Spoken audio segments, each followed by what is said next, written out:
kalau udah, eee, sudah ada jamurnya itu, selama 3 hari, nanti si bola nasinya itu dimasukkan ke dalam, botol plastik, kemudian dimasukkan air, sampai hampir penuh aja airnya si botol itu, kemudian, botolnya itu kurang lebih botol 1 liter lah ya, untuk, air satu gayung gitu. Kemudian masukkan gula sebanyak 4 sendok makan.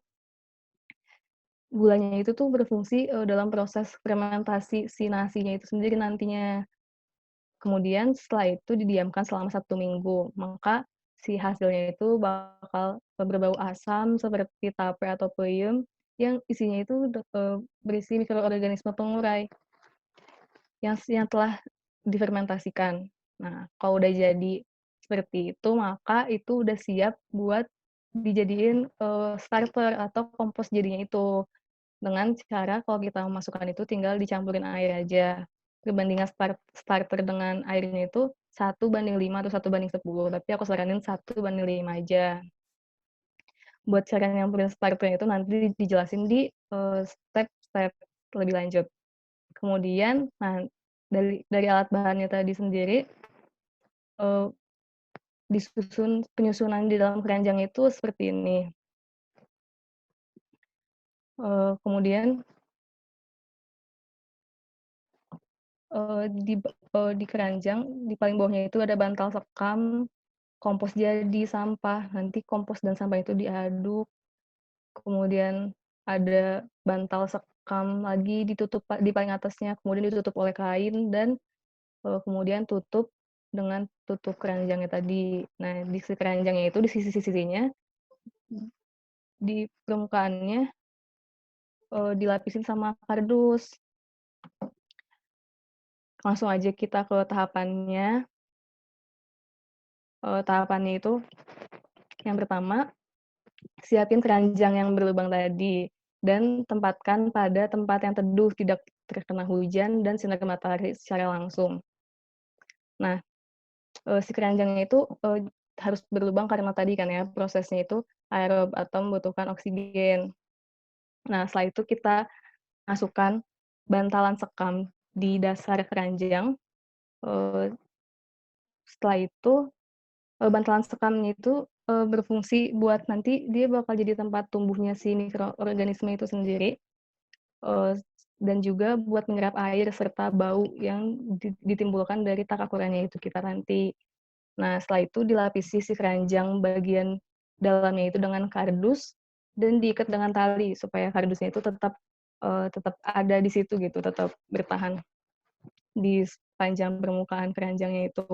Si kardusnya itu sendiri tuh berfungsi buat membatasi gangguan serangga, terus ngatur kelembapan, medianya kita itu, dan juga bisa menyerap air. Jadi supaya nggak kelebihan air si, eee, ketakakurannya kita itu sendiri. Nah, kemudian setelah itu, kita isi keranjang dengan starternya baik yang beli atau yang tadi kita bikin sendiri itu, kurang lebih 8 kilo atau, setebal 5 senti.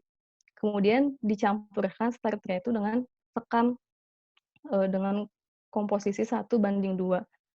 Sekamnya itu yang, 1 dan starternya itu 2. Ini kalau kita pakai starter yang tanah, maksudnya yang padat gitu bentukannya. Nah, kalau misalnya tadi yang kita bikin sendiri, yang tadi bikin pakai dari nasi dibentuk-bentuk bola pingpong dan difermentasi itu, berarti nanti hasilnya kan bakal dalam bentuk cair nih, si pupuknya itu sendiri. Nah, kita caranya dengan mengganti dengan tanah yang sebanyak 8 kilo itu juga, kemudian kita campurkan dengan sekam dan kita campurkan dengan, starter yang cair tadi.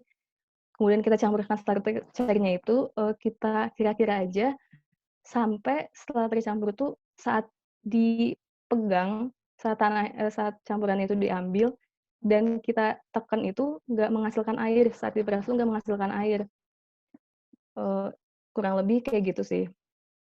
Terus selanjutnya, tahap selanjutnya, kita masukin sampah yang udah, sampah ke dalam keranjang Takakura, sampahnya itu harus dicacah terlebih dahulu, harus dipotong kecil-kecil. Kalau misalnya daun digunting kecil-kecil, kalau misalnya tulang, bisa dipotong kecil-kecil atau dihaluskan, karena untuk mempercepat proses penguraian itu sendiri dan tidak menghasilkan banyak residu. Kemudian bisa juga ditambahkan EM4 atau efektif mikroorganisme, atau air bekas cucian beras jika perlu, jika misalnya sewaktu-waktu dirasa terlalu kering atau dirasa kurang pertumbuhannya bisa disemprotkan. Jadi, hanya disemprotkan sedikit-sedikit aja gitu, supaya mempercepat proses penguraiannya itu sendiri juga. Bisa juga semprotin yang tadi kita udah bikin tadi, yang drenase, bikin starter homemade yang tadi itu, bisa disemprotin pakai itu juga.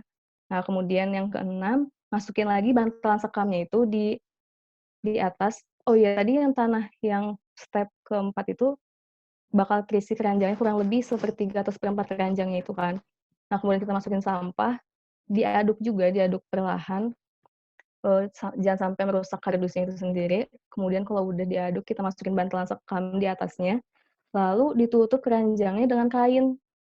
Eee, Kain itu supaya nggak ada, serangga-serangga yang masuk atau nggak ada lalat yang bertelur atau lalat yang hinggap gitu.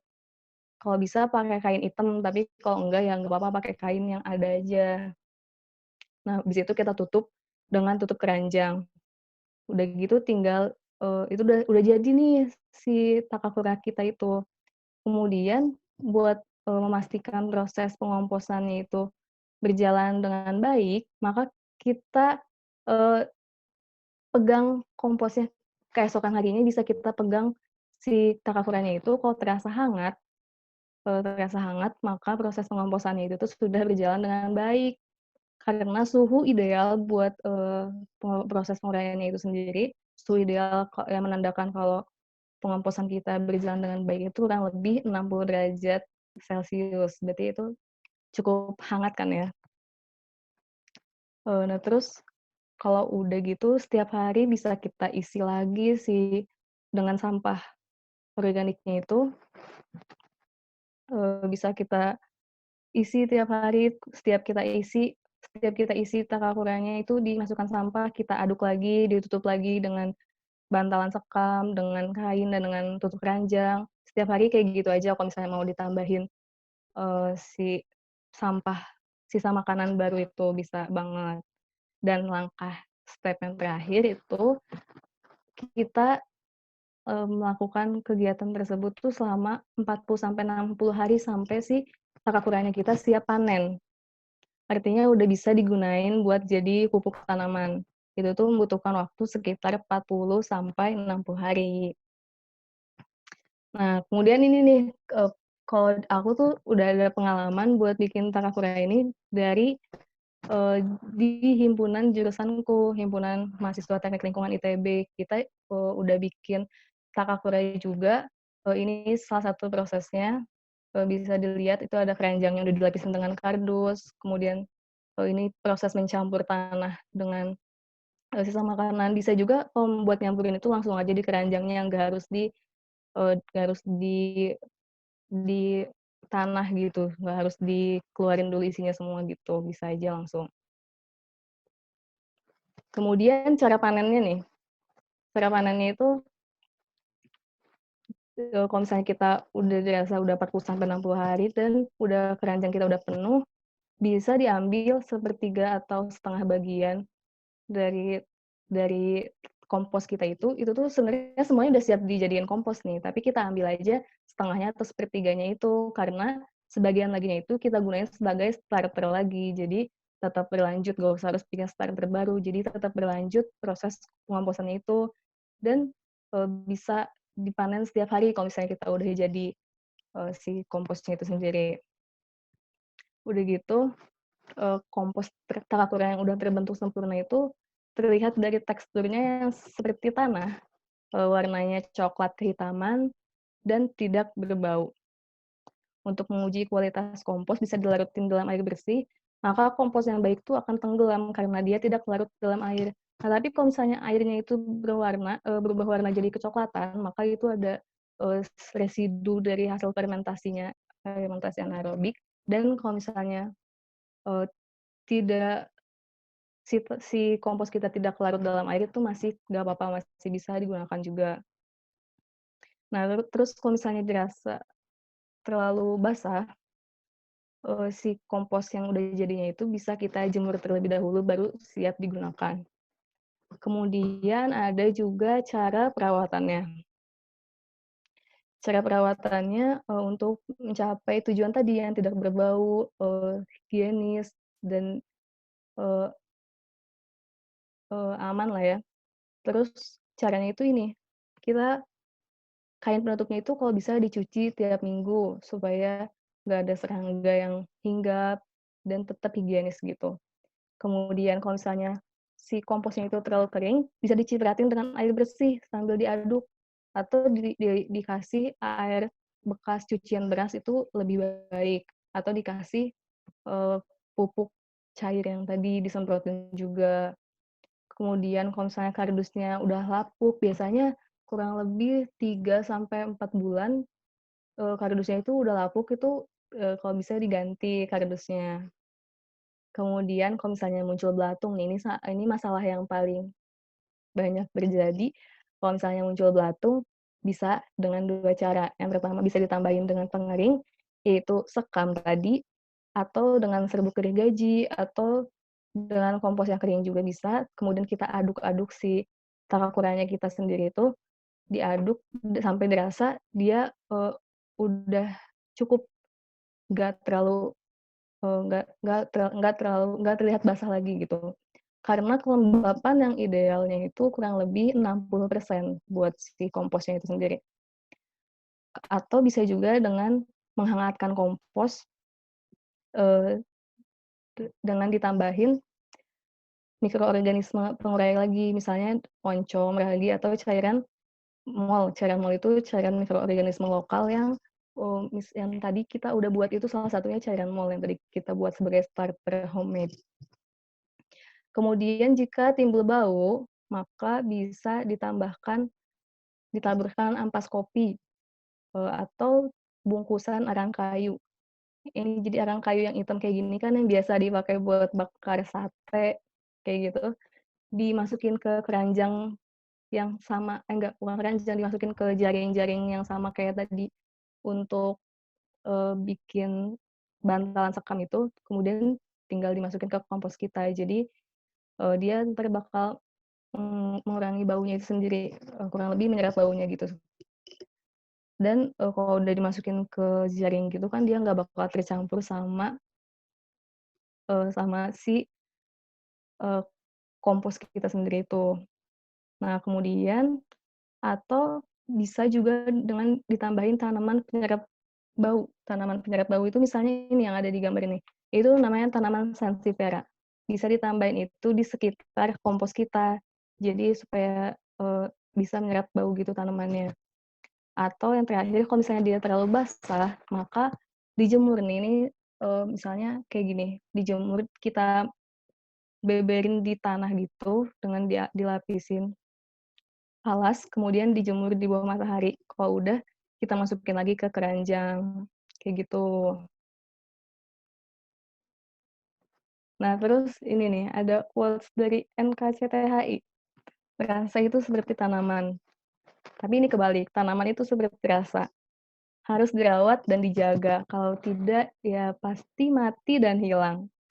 Jadi emang, salah satu cara buat ngejaga tanamannya itu kan dengan kita membuat kompos di rumah dan kita, aplikasiin ke tanaman kita supaya nggak mati dan hilang seperti rasa yang pernah ada. Widih. Oke, ini daftar pustakanya ini, eee, terus udah deh gitu, dikembaliin lagi ke moderator, Kang Bayu. Wih, mantap. Yang terakhir tuh ya. Oh iya, Tevir, boleh ini nggak, apa ya, visualisasinya mungkin kayak, videonya mungkin kalau ada biar lebih kebayang gitu. Soalnya kan dari tadi kan bacanya tulisan aja gitu kan. Oh gitu, ada Jadi sih kayak kurang kebayang gitu. ada sih Singkat dari aja mungkin sambil dijelasin, bentar. Itu tadi yang nyoret siapa ya? Nyoret-nyoret.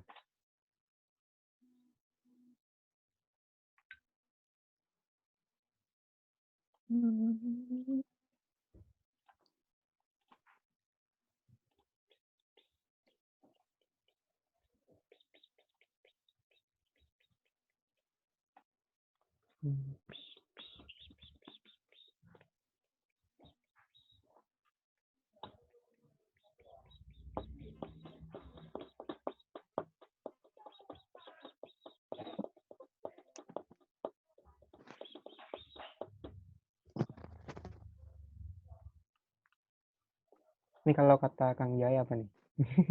ada ada rasanya duh nih kompos saha. Mantap Kak ya.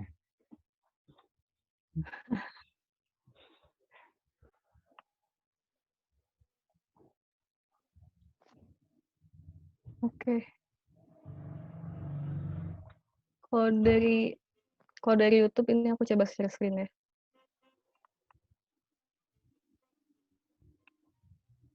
Udah ada? Udah ada. Ada suaranya nggak? Ada kecil. Ini tuh tadi proses pembuatan mallnya itu sendiri. Proses pembuatan mall yang tadi bisa macam-macam caranya sih. Kalau ini dia langsung pakai bakteri ragi dan oncomnya itu enggak. Kalau kita kan tadi pakai nasi gitu. Nah ini kita skip aja. Ini keranjangnya bisa pakai ini juga sih sebenarnya, bisa pakai kayak gini nih. Yang penting dia ada udaranya gitu. Yang penting dia berongga. Dia pakai keranjang buah kayak gini. Kemudian yang tadi pakai kardus itu dia pakai karpet. Pokoknya yang penting tuh pelapisnya itu harus berpori supaya dia tetap ada sirkulasi udara yang masuk dan keluar. Dia pakai karpet, kemudian ini dia mencampur antara sekam, tanah, dan juga mol. Yang tadi kita udah bikin starternya tadi, starter homemade yang kita bikin. Nih, kemudian disiram seperti ini.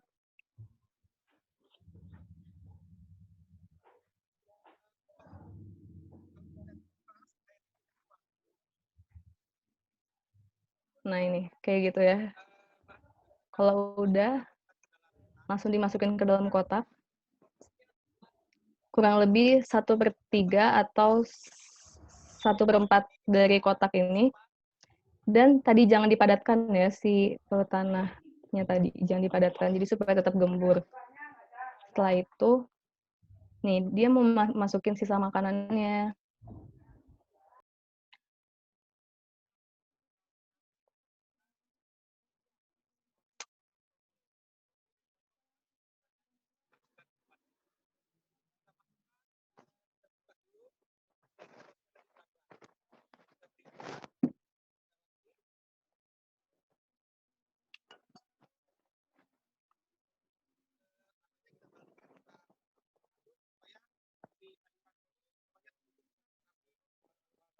Nih tadi sayuran sisa makanannya itu udah dipotong-potong kecil gitu kan, dicacah, dimasukkan. Kemudian diaduk dengan rata itu. Setelah itu ditutup dan diaduk. Nah kalau udah ditutup dia bisa dimasukin sampah lagi setiap harinya. Yang penting diaduk. Nah, oh iya kalau di video ini tuh dia nggak pakai bantalan sekam ya. Jadi nggak pakai bantalan sekam buat di dasar sama di atasnya itu. Sebenarnya itu nggak apa-apa sih, nggak apa-apa. Tapi bisa berakibat buat jadi timbul belatung gitu loh. Bisa timbul organisme-organisme serangga gitu. Bisa timbul belatung. Jadi kalau saran aku ya pakai aja bantalan sekamnya itu. Tapi kalau misalnya enggak juga bisa dicoba aja, coba sendiri aja, berhasil atau enggak. Mudah-mudahan berhasil, karena ini juga berhasil Bapaknya. Kayak gitu Kang Bayu.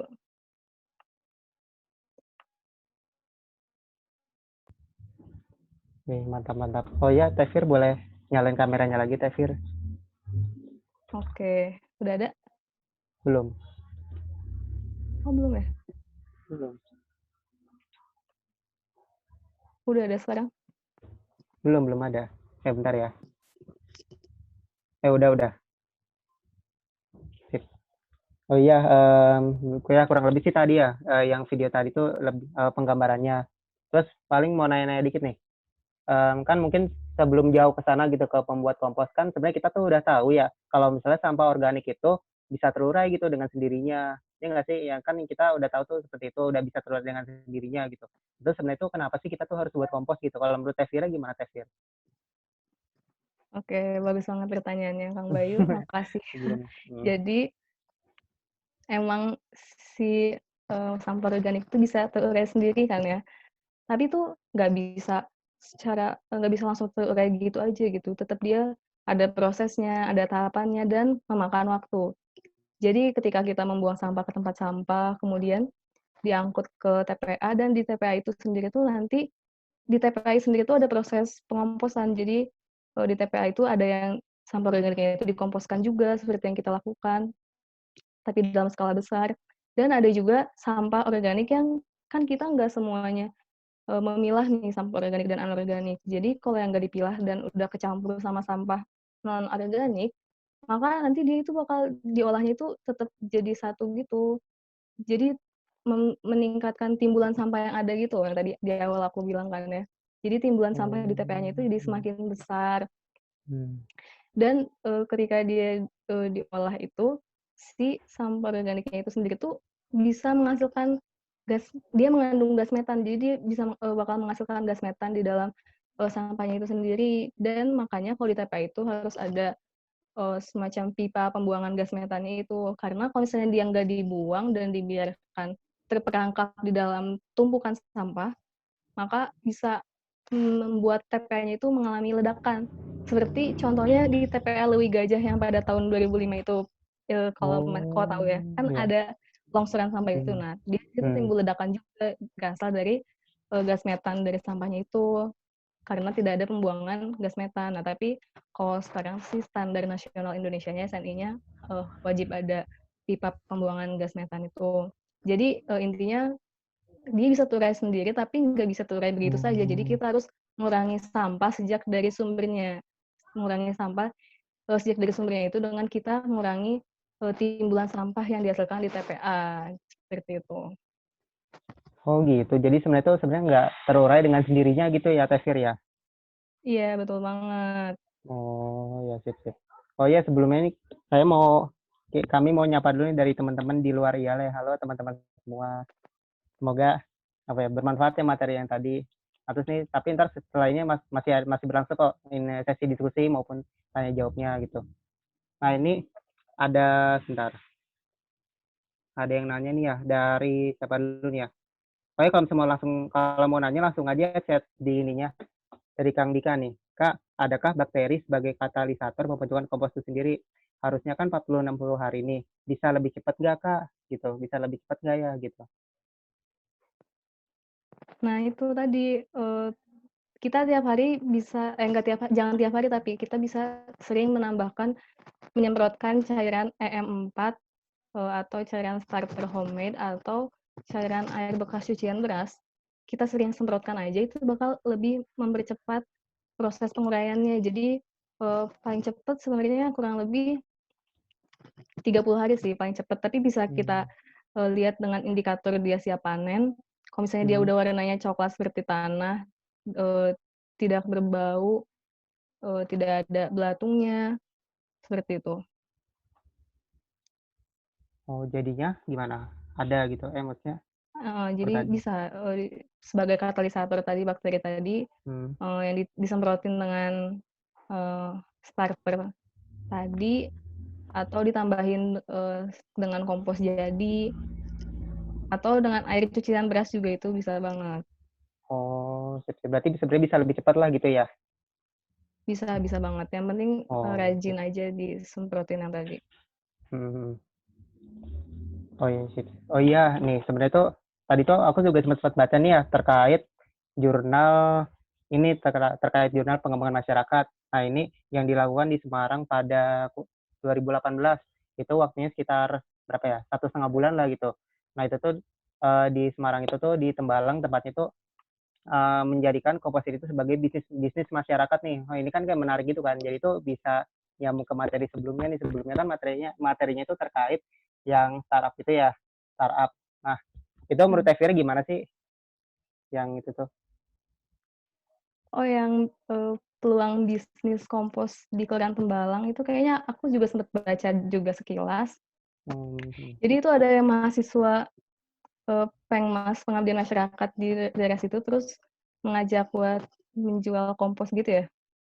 mmm, Nah, itu tuh kalau kataku bisa banget sih buat diterapin juga, karena kan, dia tuh bisa bernilai jual juga. Jadi, kompos yang udah jadi itu bisa dikemas dan bisa kita bikin brand sendiri gitu. Jadi kita kasih nama mereknya itu sendiri, dikemas pakai plastik, mhm, misalnya per kilo gitu, misalnya 1 kilo, 1 plastik isinya 1 kilo dengan ada brand kitanya itu, mhm, terus cara kalau cara jualnya bisa macam-macam, bisa kita tambahin, bisa kita pasang pamflet di rumah gitu misalnya, pasang spanduk di rumah, atau bisa kita bagiin brosur atau brosurnya itu bisa juga di-posting di internet gitu. Sekarang kan udah zamannya udah canggih, bisa, mhm, betul, memanfaatkan media sosial juga, bisa di-post di Snapgram gitu misalnya supaya banyak yang lihat,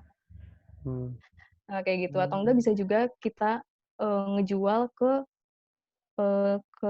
toko kios tanaman, eee, mmm, atau enggak koperasi pertanian, kayak gitu. mhm, sip, Kayak gitu sih. Nah, oh, pokoknya, indikator dia baik kompos yang baik itu yang tadi, tidak berwarna, tidak berbau, teksturnya lembut, dan juga kering. Jadi misalnya kompos tadi kita udah siap panen, kalau misalnya masih dirasa belum terlalu kering, bisa kita jemur dulu, sebentar di mmm, matahari. Setelah itu kalau udah dijemur dan, keangin-angin, baru bisa kita kemas gitu. Kayak gitu oh, sih, dan dikemas di plastiknya itu, si plastiknya jangan lupa buat dikasih lubang sedikit gitu, supaya dia tetap ada sirkulasi udaranya gitu, karena kan mhm. dia membutuhkan oksigen, kayak gitu. Oh, ya, atau mungkin bisa ditanam sendiri mungkin ya, ya Teh Fir ya? Buat tanaman sendiri, buat Mhm, tanaman di rumah gitu ya? mhm, Heeh, iya itu justru, kayak tujuan utamanya itu setidaknya buat tanaman kita sendiri di rumah gitu, setidaknya kayak gitu. mmm, Biasanya kan banyak orang tua yang suka bercocok tanam gitu atau punya mhm, tanaman pot bunga di rumahnya gitu, bisa dipakai, diaplikasiin komposnya di situ atau enggak di sekitar rumah kita mungkin banyak tanaman-tanaman juga kan, mmm, bisa diaplikasiin di situ atau kalau misalnya kita nggak punya tanaman, bisa dikasih ke tetangga yang punya tanaman gitu misalnya, mhm, dikasih ke tetangga yang punya tanaman. sip, Nah, sip, nanti siapa tahu tetangganya juga jadi tertarik buat bikin mhm, kompos juga, dan, mmm, akhirnya kita bisa sharing, berbagi ilmu gitu kan, pasti seru banget mhm, kan ya, iya, kayak sip, gitu sip, sih. Dan yang penting kayak oh, tujuan utamanya sebenarnya Sakura ini kan di dapur, jadi dalam skala kecil, jadi untuk, putus-putus Teh Fir tanaman kita barusan, sendiri gitu. Kalau untuk skala besarnya itu baru yang tadi kayak buat jadiin peluang mmm, bisnis. Kayak di Tembalang itu ya, tadi bisa jadi buat peluang bisnis dan bisa diaplikasiin yang kemarin materi yang kemarin didapat dari Kang Jai itu, bisa juga diaplikasiin buat pemasarannya, buat mmm, startup gitu.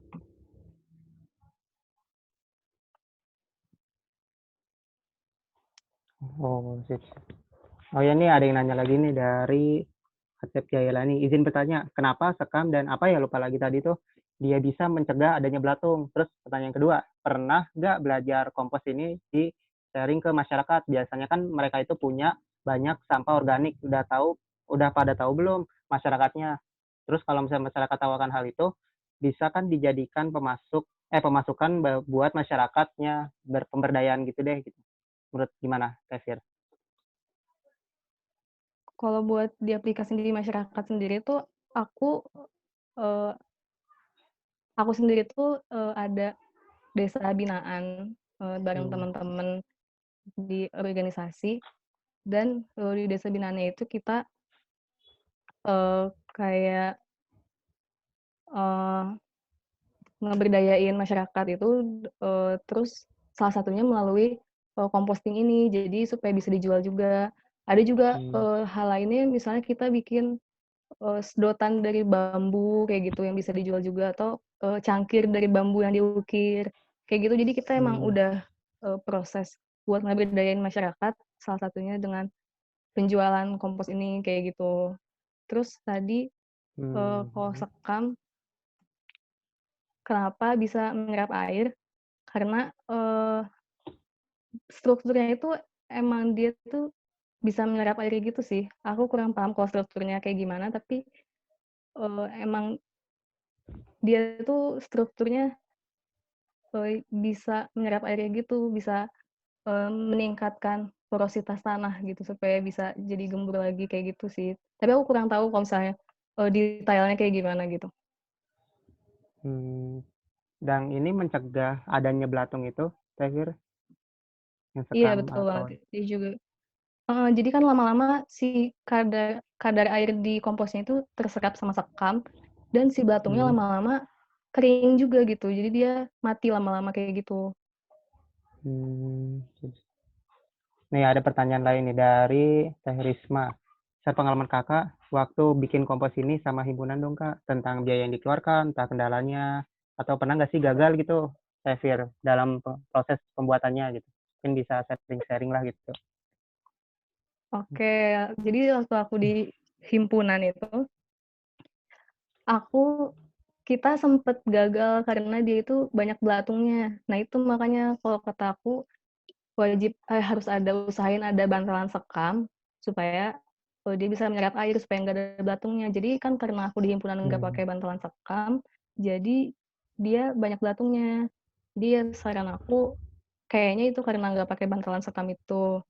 Nah terus biaya yang dikeluarin, nah ini menarik banget nih, aku udah ngitung payback period juga nih, ada nanti aku share screen coba. Payback period itu mantap. tuh kayak, mmm, apa, waktu yang dibutuhkan buat dia balik modal. Jadi Mhm, misalnya kita mau ngejual misalnya kita ngejual, maka ada waktu yang dibutuhkan buat, balik modal kan. mmm, Ini coba aku share screen. boleh boleh. Iya udah ada? Siap, sudah.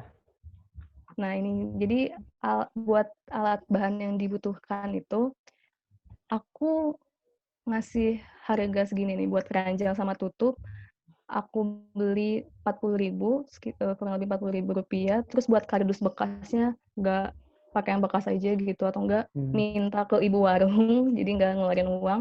Kemudian kain penutupnya juga, pakai kain bekas, bisa mmm, pakai kain bekas handuk yang udah nggak kepakai. Kemudian buat sekam dan jaring filternya oh, itu aku estimasi 40.000 karena, buat bikin satu bantalan sekam itu, dia kurang lebih isinya 1 kilo sekam dan, terus dan 2 bantalan dan 2 bantalan sekam jadi, 2 kilogram, terus yang 3 kilonya lagi buat campuran tadi sama tanah. Nah terus, eee, estimasinya itu 1 kilonya 5.000, jadi aku estimasiin buat sekam sama jaring filter itu 40.000, kemudian buat kompos jadi atau starternya aku beli jadi, harganya 30.000. Tapi kalau mau mengurangi yang 30.000 ini, bisa juga pakai bikin starter homemade tadi, yang bikin sendiri dari nasi yang difermentasi. Kemudian total dari pengeluarannya itu 110.000 ini, kemudian kalau misalnya kita jadi estimasi tadi yang dari, Kak Risma ya pertanyaannya itu, kurang lebih pengeluaran atau biaya yang dibutuhkannya itu 110.000. Kalau misalnya kita pakai starter homemade bisa ditekan lagi pengeluarannya jadi 80.000, jadi nggak ngeluarin uang 30.000-nya itu yang buat kompos jadi. Nah, kalau misalnya kita mau ngejual, eee, s salah satunya pakai metode yang tadi di Tembalang, kayak di Kelurahan Tembalang tadi, kita bisa jual 1 kilonya itu per plastiknya itu dengan harga 3.000. Kenapa 3.000? Karena, ini kan, kayak bikin sendiri dan kualitasnya itu tidak kuantitatif diukur dengan parameter yang jelas gitu, dengan sesuai SNI. Jadi kita jual dengan harga 3.000, sedangkan kalau di pasaran kompos jadi rata-rata itu harganya 10.000 per kilo. Kita jual 3.000. Nah, kita asumsikan setiap minggu kita menghasilkan 8 kilo nih. Jadi kalau sebulan kita 32 kilo menghasilkannya dalam sebulan dan didapat 96.000 pendapatan kita dari hasil penjualan dalam sebulan. Nah, kalau di bulan pertama itu belum bisa menutupi eee, pengeluaran yang kita butuhkan tadi. Kalau udah di bulan kedua, itu tuh udah bisa menutupi modal kita, udah bisa menutupi 110.000 tadi modalnya, dan udah dapat keuntungan 82.000 pada bulan kedua. Dan pada bulan ketiga bisa dapat keuntungan 96.000, dan setiap bulan bisa dapat keuntungan 96.000 kalau udah balik modal seperti itu. Jadi payback period-nya atau waktu buat dia bisa balik modalnya itu kurang lebih 2 bulan kayak gitu. Oh gitu ya. Bisa apa namanya, bisa balik modal gitu-gitu ya? Mantap Iya, mantap. kalau kita melakukan penjualan lumayan banget kan, ini bisa banget Mhm, buat meningkatkan perekonomian. mhm mhm. Ini ada yang nanya lagi nih, Kak, izin tanya lagi dari Andika. Metan tadi yang dari TPA itu sejauh ini dimanfaatkan nggak, Kak, gitu? Yang tadi menjelaskan terkait TPA-TPA itu, Tefir. Oke, jadi gas metan. Kalau di SNI, dia tuh kan standar nasional Indonesia itu harus dibuang melalui pipa pembuangan dan, dibakar atau diolah sedemikian rupa sehingga dia aman sesuai baku mutu lingkungan buat dibuang ke lingkungan. Mmm, Nah, tapi kalau di TPA Sarimukti itu tempat, kita masyarakat Bandung, Cimahi buat, TPA akhirnya di situ tuh gas metannya dibuang gitu aja gitu, dari pipa pembuangan dibuang gitu aja. Tapi ada juga di daerah, Surabaya kalau nggak salah. Jadi mmm, TPA-nya itu oh enggak nih, TPA Tulung Agung. Tulung Agung tuh Jawa Timur ya? iya, Iya, kalau nggak salah di Jawa Timur. Jadi TPA Tulung Agung dia itu si gas metan yang dihasilkannya, dari TPA itu dialirkan melalui pipa transmisi ke rumah-rumah warga. Jadi, dia itu gas metan tuh bisa sebagai energi baru terbarukan atau energi alternatif pengganti, mhm, minyak bumi. Jadi dia bisa jadi bahan bakar, kompor gas mmm, kompor gas. Jadi dia bisa jadi bahan bakar gas setelah melalui proses pengolahan dan dia bisa juga jadi sumber listrik nih. Jadi bisa buat penerangan juga, bisa buat lampu.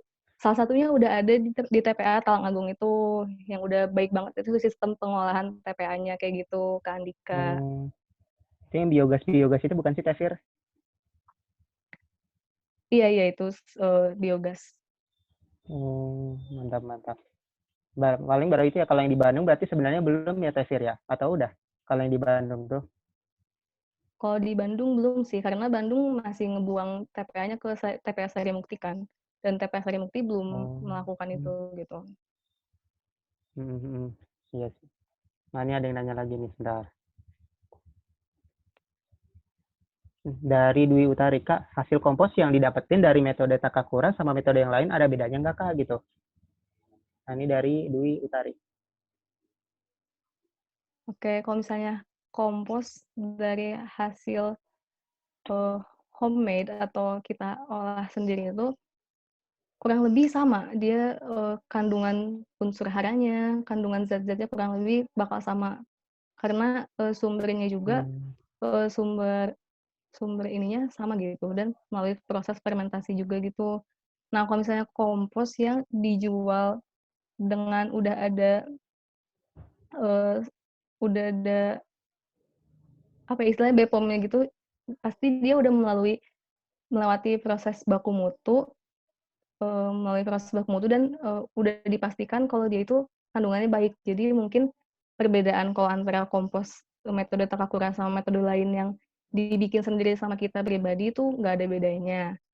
mmm, Tapi kalau misalnya oh ini sih bedanya dari kualitas nggak berbau dan, dan nggak ada serangga atau belatungnya itu loh, eee, yang cocok oh, banget buat di rumah, bedanya mhm itu sih. mhm. Tapi kalau misalnya perbedaan sama kompos yang dijual di pasaran dengan memenuhi SNI itu jelas beda gitu. Pasti jelas yang udah SNI itu udah teruji, secara, eee, baik gitu.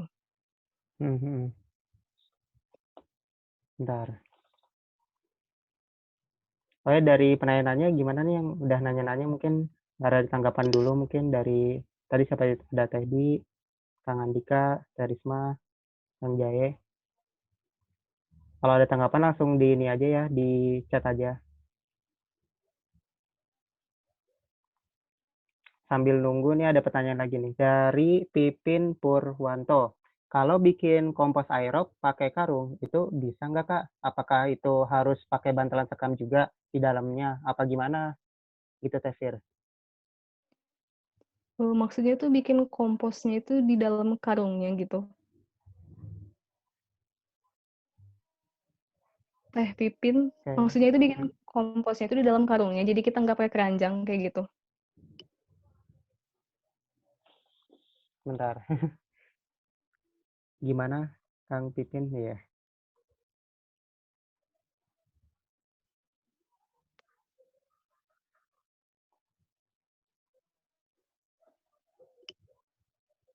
Iya noh. Iya di dalam karungnya gitu Teh. Nggak bisa, nggak pakai keranjang Teh. Apakah bisa gitu? Oh gitu. Sebenarnya bisa-bisa aja sih, karena karung itu kan dia berpori ya, jadi tetap bisa ada sirkulasi udaranya itu. Tapi kalau misalnya dia, nggak pakai bantalan sekam, khawatirnya itu Hmm. ada itu tadi yang, serangga-serangga kayak belatung kayak gitu, khawatirnya itu. Tapi bisa dicoba sih. Terus kalau misalnya mau langsung di karung, khawatirnya juga nggak pakai keranjang tuh khawatirnya dia bisa tercecer, jadi nggak Hmm. higienis lagi gitu. Kayak gitu sih kalau menurut aku. Oh, jadi biar nggak tercecer lah gitu ya? Ya nggak sih? Dan tetap Hmm. higienis gitu, Mhm mhm. Gimana dari Kang Pipin mungkin? Berarti bagusan pakai keranjang gitu Teh? Iya, kalau bisa pakai keranjang sesuai, tujuan dari metode Takakuranya sendiri itu kan harus higienis, kayak gitu. Hmm. Gimana dari Kang Pipin mungkin sudah ini terjawab atau mungkin mau ditanya-tanya lagi?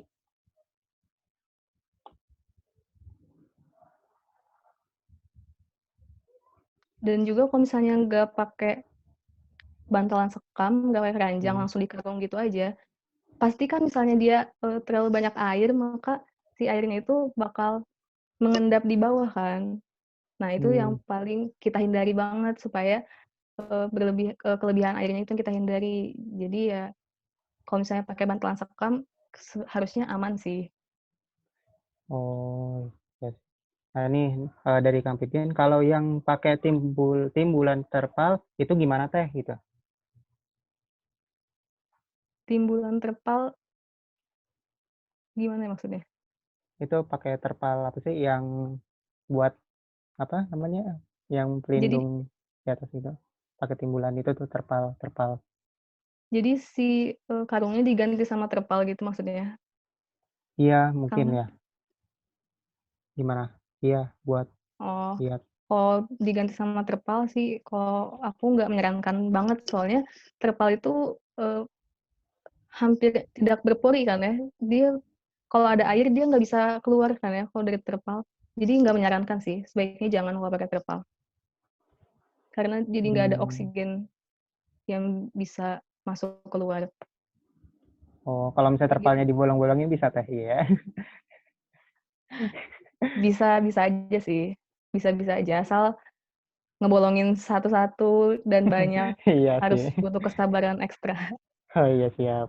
Gimana dari Kang Pipin? Oh iya baik Teh. Mantap mantap. Oh ya, Nih teman-teman kalau misalnya dari oh, apa tuh? hmm, dari Kalau ini nih misalnya Dwi Utari. Kenapa kenapa ya, saya maaf. kalau misalnya, udah nyoba atau masih ada yang mau ditanyain nanti gitu, bisa kontak aku aja langsung gitu. Hmm. Nih dari Dwi Utari nih. Kak, tadi tadi itu kenapa nasi yang basi harus dicuci dulu untuk pengomposan gitu? Kenapa? dari Teh Dwi? Soalnya nasi basi itu cenderung kadar airnya itu sangat banyak, karena dia udah kalau nasi basi kan udah semakin lembek kayak gitu kan ya, kebayang kan ya? Mhm, bayang. Jadi dia kadar airnya banyak banget gitu, jadi harus kita cuci dulu dan kalau Mmm, bisa agak dijemur dulu baru kita masukin, buat mencegah kadar airnya itu, berlebih di dalam kompos kita.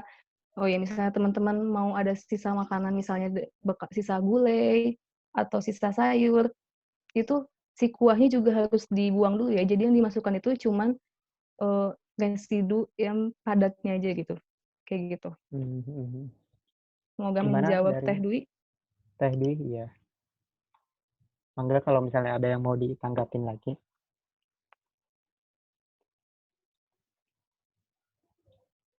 Nih paling kalau misalnya dari aku kayak gimana ya, mungkin sebelum jauh ke situ, mmm, kan mungkin kalau misalnya orang-orang nih belum biasa buat kompos apalagi kan mungkin di keluarganya nggak dibudayakan nih dari keluarganya itu tidak dibudayakan untuk membikin kompos gitu. Jadi ya udah aja gitu sampah dibuang dah gitu kayak ya orang-orang pada umumnya gitu. Nah ini menurut Teteh tuh gimana gitu, apa ya maksudnya solusinya itu gimana gitu kalau misalnya masih kita tuh ngiranya tuh membuat kompos tuh ribet gitu, gimana Teh? Oke, pertanyaannya bagus banget nih. Karena emang niat tuh kadang berat ya, buat memulai sesuatu tuh kadang berat ya. Mmm, Tapi kalau, dijalanin aja gitu, yang penting teman-teman tahu, paham tujuannya apa, intinya kan kita buat membantu mengurangi timbulan sampah sehingga, mhm eee, lebih menjaga lingkungan, seperti itu. Yang penting paham tujuannya apa, kemudian, eee, kalau udah ngerti cara-caranya juga langsung aja dimulai gitu, nggak usah, "Ah, males." Soalnya emang mungkin kelihatan ribet ya, tapi kalau misalnya udah dicoba tuh, oh ya kita butuh effort lebihnya itu cuman di awal doang, pas kita nyiapin alat bahannya, pas kita memproses, eee, buat jadi takakuranya itu pas di awal-awal aja. Pas sudah keesokan harinya kan kita tinggal masukin sampah, tinggal diaduk, masukin sampah, aduk, mhm tutup gitu doang gitu. Jadi emang mhm ribetnya cuma di awal aja, jadi emang butuh komitmen buat, eee, kita mau ini nih, menjaga lingkungan, intinya itu sih. Kita dan juga bisa bernilai ekonomi juga kan. Jadi langsung mhm, aja benar. mulai gitu, nggak usah banyak alasan gitulah, kalau udah Oh, paham. iya sih benar. Nah, kalau misalnya Apalagi ada gimana ya, ini kasus terburuk sih, misalnya ada anggota keluarga kita nih yang nggak suka gitu kita bikin bikin gituan karena misalnya menu-menuin tempat misalnya, alasan klasik gitulah. Itu gimana Teh? Mungkin cara meyakinkan mereka gitu, biar apa ya, mendukung gitulah gitu, mendukung apa yang kita lakukan. kita yang pasti nggak bisa maksain juga ya kalau misalnya emang bener-bener nggak bisa, tapi kita bisa bernegosiasi nih sama keluarga kita, sama orang rumah. Kalau misalnya Mmm, kita kasih, eee, penjelasan gitu kalau misalnya si pembuatan ini tuh, yang kita lakukan itu sangat bermanfaat, sangat berguna, mhm dan juga, ya intinya prinsipnya kita mau ngejaga lingkungan gitu loh. Tapi kalau misalnya emang bener-bener nggak bisa, kayak ditolak gitu ya, nggak bisa maksain juga kan ya, jangan sampai maksain mhm juga, jangan mhm. sampai malah kabur dari rumah. Siap. Pokoknya intinya meyakinkan mereka-mereka inilah yang, apa ya, yang intinya tuh masih minim edukasi terkait kompos lah gitu ya. Bener gitu Nah Teh iya. Fir? Iya Siap. betul banget, apalagi sekarang momennya lagi pas banget nih, kita kan lagi work from home, terus kita lagi bulan Mhm puasa juga, pasti banyak sisa makanan yang mhm ada di rumah gitu kan, pasti bakal masak banyak. Jadi mhm mumpung momennya lagi pas, jadi kita mulai dari sekarang ayo gitu kita bikin Takakura kompos ini. mhm. Oh ya nih, paling, pertanyaannya dibatasi berapa ya, 2 atau 3 pertanyaan lagi ya. Nah ini ada pertanyaan lagi dari Kang Pipin, misalkan kalau kita buat kompos dengan bioaktivator ya, E4 misal gini Teh, limbah rumah tangga 3 kilogram dan kotoran ternak kambing 1 kilogram dan E4 80 mililiter. Apakah itu cukup satu kali penambahan bioaktivator? Apakah gimana Teh? Apa harus tiap minggu disemprotnya apa gimana Teh? Gitu. dari Kang Pipin Purwanto. Oke, jadi sebenarnya bioaktivator itu tuh fleksibel gitu buat kita penambahannya, Hmm. fleksibel banget disemprotinnya, nggak ada, aturan khusus dia harus tiap minggu, yang penting tuh jangan terlalu basah dan kalau misalnya kita nggak mau nambahin, nggak punya bioaktivator, nggak kita tambahin gitu sampai seterusnya juga boleh kok, yang penting kualitas itunya tuh tetap ada gitu, parameter tidak berbau itunya tercapai gitu, tidak berbau dan sebagainya itu Oh. tercapai. Jadi emang fleksibel, nggak harus tiap minggu, bisa bisa 2 minggu sekali, tapi jangan tiap hari Mhm. karena nanti bakal terlalu basah si kompos kitanya Mhm. itu dan mengakibatkan akan over fermentasi gitu lah ya. Ya, iya. Dan kalau misalnya Takutnya tadi malah ya, kalau misalnya terlalu basah juga bisa ditambahin bubuk sekam. Nah, sekamnya juga itu fleksibel banget, nggak ada aturan khusus harus segimana, bisa segimana aja tambahin sekamnya, kayak gitu. oh, gimana dari Kang Pipin menjawab? Mungkin bisa ini aja, chat lagi, iya.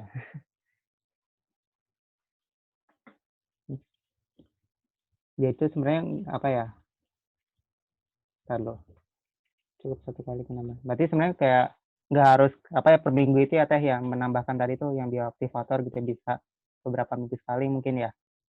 Iya, nggak ada aturan khusus harus Mhm. setiap kapan gitu. Mhm. Tapi kalau bisa rutin gitu ya Teh ya? Ya kalau bisa rutin dan secukupnya aja, Mmm, mhm. karena segala yang berlebihan tidak baik. Kayak Siap, bener banget nih. Kata Kang Acep Jailani, "Ini bisa jadi peluang startup berbasis profit people planet." Oh, yang kata Kang Jae yang kemarin tuh 3P itu ya, berbasis profit, people, dan planet gitu ya. Profitnya yaitu jelas keuntungannya, terus people ya buat orangnya itu sendiri ekonomi, terus planet ya buat lingkungan gitu ya, gitu.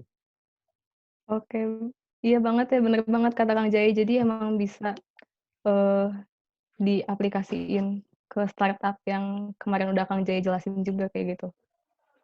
Setuju Kalau banget sih, people-nya buat pemberdayaan masyarakat. Oh iya siap, Kang. mantap. Nah ini dari Teh Dwi, mungkin 1 atau 2 pertanyaan terakhir. Kak, cara memulai ngompos untuk anak kosan tuh gimana gitu? Maksudnya cara memulai itu gimana gitu Teh Fir? Mungkin kayak kita tuh masih bingung sebagai anak rantau gitu ya dari luar kota, luar provinsi, ya luar daerah lah intinya gitu, yang datang ke Jawa Barat.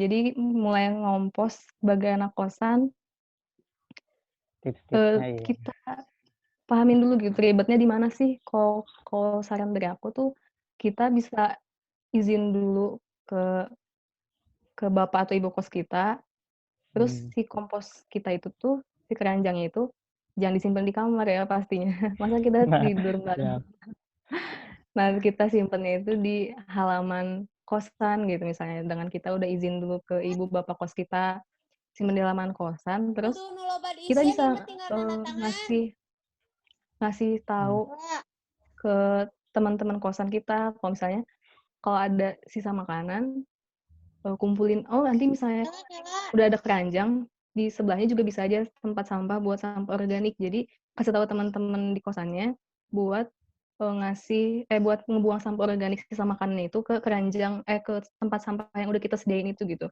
Nanti kita sendiri yang masukin ke dalam takakuranya, terus kita yang aduk di dalam takakuranya, kayak gitu. Jadi mmm, bisa banget sih Teh Dwi, yang penting, jadi tuh niat ya, dulu, iya.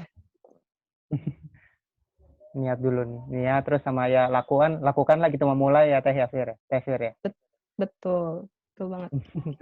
Iya sih, sama jangan lupa tadi kata Teh Fir tuh izin ke siapa, bapak kos atau ibu kosnya gitu. Takutnya entar kalau misalnya kita tiba-tiba bikin gitu, "Eh, ini apa?" gitu, entar dikira sampah terus langsung dibuang gitu ya Teh Fir ya. Iya. Ya Allah, entar. Nah kata Teh Dwi, bapak ibu kosnya galak nih gimana tuh? Waduh, Bener, susah nih kalau ini. Kayaknya saran dari eh, aku eh, pindah kosan sih tadi. pindah kosan. Tapi bener tuh kata Teh Risma juga tuh pindah kosan gitu. Mantap. Jadi pertanyaan terakhir nih ada yang mengajukan sebelum ditutup? Pertanyaan terakhir, iya. Mangga teman-teman. Hitung mundur ya dari 10, 9, 8, 7, 6, 5, 4, 3, 2, 1, setengah, ya udah 0. Ya udah, gimana nih? Makasih banget nih buat Teh Vira ya yang udah menyampaikan materi terkait apa tadi, kompos ya gitu ya? Kompos. Nah Ya, mungkin bentar, yang saya dapat tuh gimana ya, jadi itu sebenarnya tuh kompos atau kan kita kan tadi fokusnya ke metode yang namanya itu Takakura. Takakura kan dari orang Jepang yang di Surabaya itu tahun 2004 tuh menciptakan metode inilah gitu ya nggak sih? Tadi tuh, dari situ. Nah, tujuannya itu apa sih kompos tuh kalau dari yang saya catat tuh mengurangi sampah sejak dari sumbernya. Kan ya kita udah tahu ya sebenarnya kita apa ya udah tahu sih kalau misalnya sampah organik tuh lebih mudah terurai, tapi kalau misalnya di TPA-TPA itu kan sebenarnya tuh kayak udah dicampur gitu kan sama yang anorganik. Nah, karena udah dicampur itu jadi sebenarnya tuh nggak terurai juga gitu loh, maksudnya nggak terurai secara langsung gitu. Nah, makanya tuh apa ya, kita tuh, bikin nih, kompos gitu supaya bisa mengurangi timbunan sampah yang ada di TPA dan supaya ya si TPA-nya itu nggak meledak gitulah gitu, yang kayak ya yang seperti Teh Vira apa tadi yang jelaskan, yang di Leuwi Gajah itu ya tahun berapa tadi tuh 2005 atau berapa gitu, itu. Nah, terus sebenarnya itu metode yang Takakura itu sederhana ya, bahan-bahan alat-alatnya itu ada keranjang, kardus, bantal sekam, kompos jadi atau starter gitu ya, sama kain penutupnya. Nah, itu mungkin sebenarnya itu di YouTube tuh udah banyak penjelasannya sih, maksudnya ya, tata cara yang metode Takakura itu sebenarnya bisa di-searching-searching lagi kalau misalnya yang tadi itu masih belum jelas, meskipun tadi udah dijelasin dikit ya, tuh sih. Terus paling pesanku ya memulai dulu aja ya, kalau misalnya teman-teman masih bingung nih, "Aduh caranya gimana sih?" gitu, "Ini kok pengen ini tapi takut salah." Ya kalau misalnya sebenarnya kalau misalnya takut salah gitu, ya kalau kita kan belum tahu nih salahnya di mana gitu. Karena belum tahu salahnya di mana makanya mulai dulu, entar setelah mulai baru tahu kan salahnya di mana. Nah jadinya kita itu harus memulai dulu gitu, karena pas mulai baru tahu nih, oh jadi itu ini tuh harus gini gini gini gini, harus biar gitu gitu gitu. Nah, biar tahu step-stepnya gitu. Terakhir mungkin dari Teh Vira mau nyampein closing statement buat kami, buat kita semua nih sebagai penonton iya. oke, terima kasih juga buat Kang Bayu dan teman-teman IALE yang udah ngasih aku kesempatan buat sharing ilmu tentang Takakura ini. Makasih banget, semoga apa yang aku share ini bisa bermanfaat dan bisa langsung diaplikasiin sama teman-teman semua yang ngedengerin di rumahnya masing-masing. Mumpung momennya lagi pas banget nih kita lagi di rumah aja. Mhm, Kayak gitu sih. Kalau misalnya buat, eee, buat closing statement tadi sih yang kayak kata Kang Bayu, kita nggak usah banyak nggak usah banyak alasan gitu loh, kita langsung mulai aja kalau kita udah paham caranya, kita udah paham ilmunya, dan kita paham tujuannya gitu. Jadi langsung mulai aja dari sekarang, jangan mikirin nanti gimana gitu, langsung mulai aja, dan juga kalau misalnya nanti teman-teman udah mulai terus ada kendala atau ada masalah, bisa langsung kontak aku aja, udah ada email aku di PPT tadi, PPT yang bisa di-download di bit.ly kompos Takakura dengan K dan T-nya kapital. Di situ ada email aku, ada, akun IG aku juga kalau misalnya mau lewat DM boleh banget, oh udah ada di situ bisa di PPT-nya ada Teh Vira? iya ada di, slide paling akhir di paling bawah itu, Oh, bisa langsung kontak aku aja kalau misalnya masih ada yang mau ditanyain, mhm. eee, kayak gitu aja sih, semoga bermanfaat semuanya. Itu tadi yang materi itu ada di Bitly Kompos Takakura. Komposnya itu K-nya besar yang pertama, terus Takakuranya T-nya besar ya, soalnya kan Bitly itu kan, apa namanya, case sensitif yaitu huruf kecil gedenya itu berpengaruh gitu ya. Entar Betul. materinya bisa di-download di situ. Ada yang mungkin dari teman-teman cukup dulu aja ya. Terus dari apa ya, dari moderator mungkin, undur diri ya, terus maafin juga kalau misalnya ada kesalahan dari saya pribadi, dari Teh Vira juga gitu ya. Itu sih. Terus makasih juga teman-teman yang udah mau gabung, teman-teman dari IALE Jabar maupun dari luar IALE Jabar gitu ya. Mantap banget ya. Ya udah, sekian dulu. Mungkin ngabuburit sore ini semoga bermanfaat Bang. Semoga bermanfaat nih untuk teman-teman semua gitu ya. Ya udah, apalagi? Oke, Ya udah, itu aja makasih. dulu ya paling ya. Dan tag IG IALE Jabar ya teman-teman. Sip, ya udah boleh ditutup ininya. Terima kasih ya. Assalamualaikum warahmatullahi wabarakatuh. Semangat semua. Waalaikumsalam warahmatullahi wabarakatuh. Waalaikumsalam. Makasih semuanya. Thank you. Ya. Jangan lupa tag dan tag IALE Jabar ya. Iya, Kakak.